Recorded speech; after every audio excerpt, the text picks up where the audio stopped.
আলু আর ময়দা দিয়ে ঝটপট তৈরি করে নেওয়া যাবে এমন একটি টিফিন রেসিপি শেয়ার করব। প্রিয় দর্শক, আসসালামু আলাইকুম। সবাইকে স্বাগতম জানিয়ে শুরু করছি আমার আজকের পর্ব। আজকে আমি আপনাদের আলু দিয়ে দারুণ মজার অনেক বেশি মুচমুচে আলুর নিমকি তৈরি করে দেখাবো। এই আলুর নিমকি দেখতে যেমন সুন্দর, খেতে অনেক বেশি মজার হয়। আশা করছি আজকের রেসিপি সবার কাছে অনেক বেশি ভালো লাগবে। তো চলুন রেসিপিটি দেখে নিচ্ছি। এই রেসিপিটি তৈরি করার জন্য এখানে আমি একটি মিডিয়াম সাইজের সিদ্ধ আলু নিয়েছি। আলুটাকে এরকম করে কেটে নিয়েছি। এবার গ্রেটারের সাহায্যে আলুটাকে খুব ভালো করে গ্রেট করে নেব।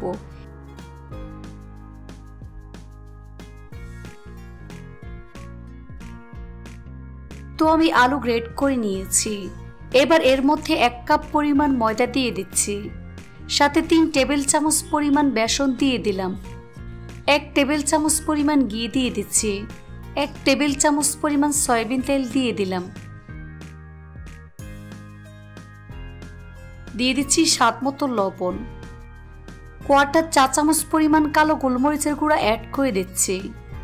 এবার সবকিছু একসাথে খুব ভালো করে মিশিয়ে নিতে হবে। হাত দিয়ে ঘষে ঘষে তেল ময়দার সাথে খুব ভালো করে মিশিয়ে নিচ্ছি, কারণ ময়ানটা যত ভালো হবে এই নিমকি তত বেশি খাস্তা এবং পারফেক্ট হবে। খুব ভালো করে মিশিয়ে নিতে হবে।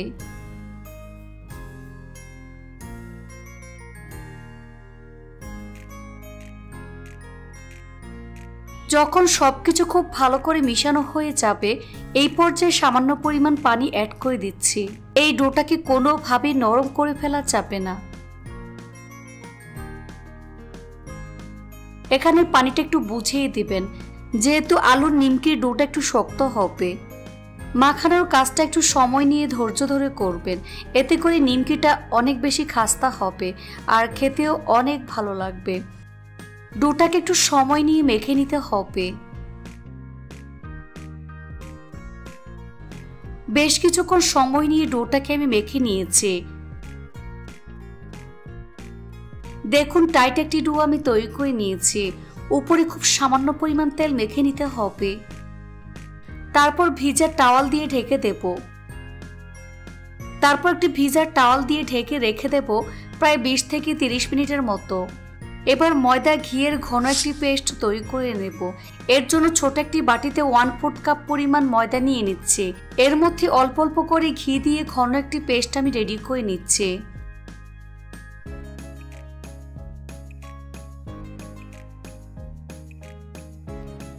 দেখুন, এইরকম ঘন পেস্ট তৈরি করে নিয়েছি। 20 মিনিট পর ঢাকনা সরিয়ে ডোটাকে আরো কিছুক্ষণ সময় নিয়ে মথে নিতে হবে।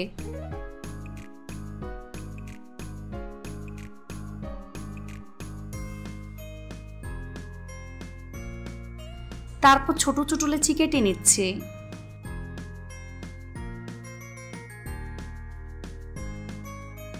এবার লেচিগুলোকে ঠিক এভাবে গোল বলের মতো তৈরি করে নেব।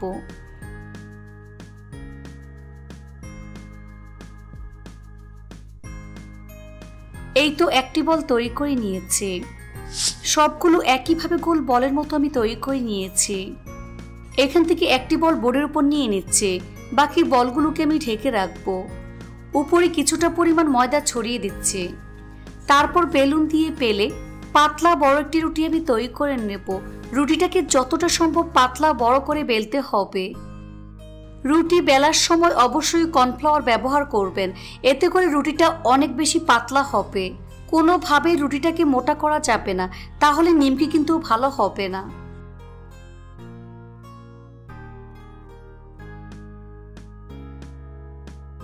দেখুন, এইরকম পাতলা রুটি আমি তৈরি করে নিয়েছি। নিচ থেকে হাতটা স্পষ্ট বোঝা যাচ্ছে। সবগুলো রুটি একইভাবে আমি পাতলা করে বানিয়ে নিয়েছি। সবগুলো রুটি একইভাবে পাতলা করে বেলে নিয়েছি। এখান থেকে একটি রুটি বোর্ডের উপর নিয়ে নিচ্ছে। উপরে কিছুটা পরিমাণ ময়দা ঘিয়ের মিশ্রণ লাগিয়ে নেব। সম্পূর্ণ রুটির উপর ছড়িয়ে দিতে হবে।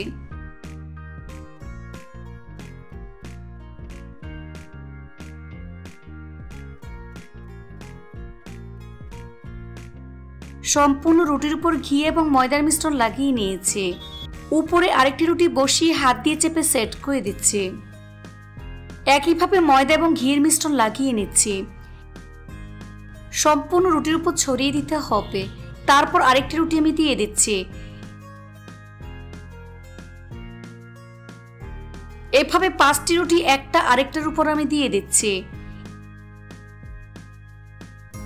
6টি রুটি দেওয়ার পর একইভাবে ঘি এবং ময়দার মিশ্রণ রুটির উপর লাগিয়ে নিচ্ছি। সম্পূর্ণ রুটির উপর ছড়িয়ে দিতে হবে।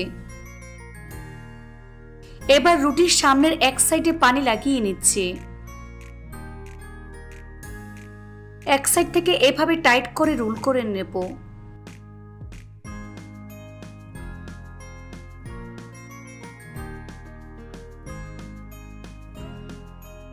তারপর হাত দিয়ে ঠিক এভাবে বেলে সব দিক সমান করে নেব।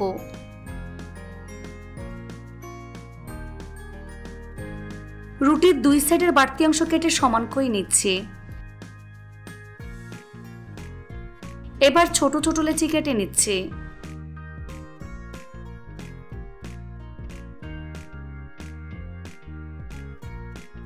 দেখুন এরকম ছোট ছোট লেচি আমি কেটে নিয়েছি। এবার এখান থেকে একটি লেচি আমি দেখিয়ে দিচ্ছি ঠিক কতটা লেয়ার হয়েছে। দেখুন কতটা লেয়ার হয়েছে, দেখে হয়তো বা বুঝতেই পারছেন। এবার এখান থেকে একটি লিচি নিয়ে হাত দিয়ে আলতোভাবে চেপে চ্যাপটা করে নিতে হবে। এই কাজটা খুবই আলতোভাবে করবেন। এবার বেলুন দিয়ে আলতোভাবে বেলে নিচ্ছি, তবে খুব বেশি পাতলা করে ফেলা যাবে না, আবার মোটা রাখা যাবে না। দেখুন এরকম পাতলা করে আমি বেলে নিয়েছি, দেখে হয়তো বা বুঝতেই পারছেন। আপনাদের সুবিধার জন্য আরেকটি তৈরি করে দেখিয়ে দিচ্ছি। এভাবে সবগুলো আমি তৈরি করে নিয়েছি। এবার নিমকিগুলো ভাজার পালা। চুলা একটি ফ্রাই প্যান বসিয়ে পরিমাণ মতো সয়াবিন তেল দিয়ে তেলটাকে হালকা গরম করে নিয়েছি। এবার এর মধ্যে একে একে নিমকিগুলো আমি দিয়ে দিচ্ছি। চুলার স্লো মিডিয়ামের মাঝামাঝি রেখে এই নিমকিগুলোকে সময় নিয়ে ভাজতে হবে। বেশি জোরে আছে নিমকিগুলো কিন্তু ভাজা যাবে না, তাহলে উপরের কালার চলে আসলেও ভিতরটা কাঁচা থেকে যাবে। তাই সময় নিয়ে নিমকিগুলোকে ভাজতে হবে। এভাবে কিছুক্ষণ পরপর উল্টে পাল্টে গোল্ডেন ব্রাউন কালার এবং ক্রিস্পি করে ভেজে নিতে হবে। এই তো নিমকিগুলো ভাজা হয়ে গিয়েছে। দেখুন খুব সুন্দর কালার চলে এসেছে। এখন তেল ছেঁকে নাস্তার প্লেটে তুলে নিচ্ছি। তেল ভালো করে ঝরিয়ে নিতে হবে। তারপর পরিবেশন করে আপনাদের দেখিয়ে দিচ্ছি। দেখুন আমার নিমকিগুলো দেখতে মাশাআল্লাহ কতটা সুন্দর এবং কতটা লোভনীয় হয়েছে। এটা শুধু দেখতেই সুন্দর না, খেতে অসম্ভব মজার হয়েছে। এভাবে একবার হলেও বাসায় তৈরি করে দেখবেন। এটা তৈরি করে খেলেই বুঝতে পারবেন ঠিক কতটা মজার। রেসিপিটি ভালো লাগলে অবশ্যই একটি লাইক দিয়ে দিবেন। ফ্রেন্ডস অ্যান্ড ফ্যামিলির সাথে বেশি করে শেয়ার করবেন। সবাই অনেক বেশি ভালো থাকবেন। আল্লাহ হাফেজ।